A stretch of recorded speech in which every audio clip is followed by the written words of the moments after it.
Hello guys, welcome to my another blog. আজকে আমি একটু নিজেই রান্না করব ভাবছিলাম। আজকে রান্না করব পাবদা মাছ, তারপর ম্যাগি মশলা দিয়ে। কে কে ম্যাগি মশলা রান্না খেয়েছো, মানে ম্যাগি মশলা দিয়ে আর কি সবজি রান্না করেছো বা মাছ রান্না করেছো, একটু কমেন্ট করে জানিও প্লিজ। আচ্ছা, তোমাদের একটা কথা বলবো, দুঃখের কথা। এই যে ম্যাগি মশলাটা দেখছো, এটা আমি রান্না করছি, ঠিক আছে? করার পর আমার ভাগ্যে আর জোটেনি। তোমরা পুরো ব্লগটা দেখো, আমি আস্তে আস্তে বলবো সবই। ফার্স্টে দেখো, আমি মাছটা ভাপানোর জন্য মা পরিমাণ মতো আগে তেলটা দিয়ে দিল। আমি ওই যে আষ্টে হাত দিয়ে ধরবো না, তো ওর জন্য মা আর কি মাঝে মাঝে নিরামিষ খায়। আজকে যেমন মহালয়ার দিন নিরামিষ খাবে, ওই জন্য মা আর কি তেলটা দিয়ে দিল যাতেটা আষ্টে না হয়। ওই জন্য আমি ভালো করে মাছটা মিক্সড করে নিলাম। তারপর এটা উনুনের ভিতর দিয়ে ভাপানোর জন্য করে ওই ঢেকে তারপর রেখে দিলাম। তারপর মাছ জ্বালানোর পর নামানোর সময় ম্যাগি মশলা দিয়ে দিলাম। ওটা দেখাবো, তা ভুলে গেছি আমি। দেখো, মাছটার কালার কিন্তু অনেক সুন্দর হয়েছিল এবং টেস্টটা অনেক সুন্দর হয়েছিল।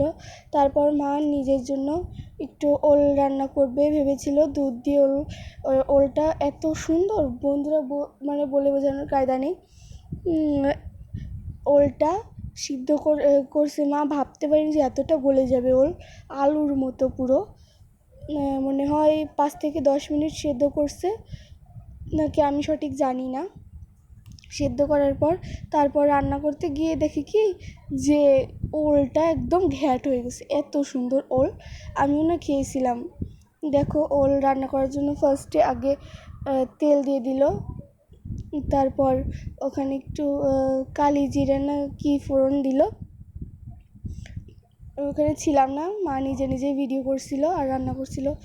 আর কি বলবো, কি বৃষ্টি শুরু হয়েছে, আর কি কারেন্টে বিরক্ত করছে, একবার যাচ্ছে আর সহজে আসার নাম নেই।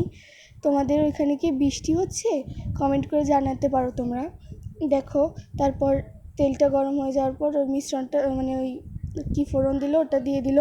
তারপর ওলটা দিল, দেওয়ার সাথে সাথে দেখো একদম না ভেঙে যাচ্ছে, দেখতে পারছো? ওই কড়াইয়ের সাথে লেগে যাচ্ছে। ওলটা যদি ভালো হয় তাহলে কিন্তু এভাবে লেগে যাবে, আবার গলে যায় আর কি, যদি গলে যায়। এরপর কিন্তু ভালো করে ভাজার পর এখানে দুধ দিয়ে দেবে। তারপরে পরিমাণ মতো লবণ দিয়ে দিল, হলুদ দিয়ে দিল। তোমরা যদি চাও একটু মিষ্টিও দিতে পারো, স্বাদ আসার জন্য খুব অল্প পরিমাণ মিষ্টি দিতে পারো। যাই হোক, দেখো দেখেছো লেগে যাচ্ছে কড়াইতে একদম দেওয়ার সাথে সাথে। ওটা অনেকটা গলে গেছিলো। তারপর আস্তে আস্তে নাড়বে, অনবরত নাড়ার তালেই থাকবে, কারণ না নাড়লে অনেকটা লেগে যাবে কড়াইতে, এই জন্য। তারপর দেখো, ভালো করে ভাজার পর মা বাটনা দিয়ে দিল। বাটনা দিয়ে ভালো করে কষে তারপর ওই দুধটা জ্বালিয়ে রেখেছিল সেই দুধটা মা দিয়ে দেবে। আসলে দেখতে পারছো কি ঘ্যাট হয়ে গেছে, একদম একদম গলে গেছে। মা আর কি উনুনে রান্না তো আরও অনেকটা স্বাদ আসে, যারা উনুনে রান্না করে তারাই জানে। এই দেখো ভালো করে ওই মিশ্রণ, মানে হচ্ছে ওই কী জানি বলে, বাটনা, হ্যাঁ বাটনা মনে পড়েছে, বাটনা দিয়ে ভালো করে নাড়াচাড়া করার পর বাটনা যখন ঘ্রাণ বেরিয়ে গেল, তারপর মা দুধ দিয়ে ভালো করে এটাকে রান্না করবে। এই দেখো, এটা রান্না প্রায় হয়েও যাচ্ছে। এটা যখন একদম শুকিয়ে যাবে তখন মা উঠিয়ে নেয়। দেখো কালারটা যে কী সুন্দর এসছে, কি বলবো, একদম ওই যে চিংড়ি মাছের মালাইকারি করে না, ওই রকম কালার এসছে একদম। এই দেখো, ওখানে গরম মশলা গুঁড়ো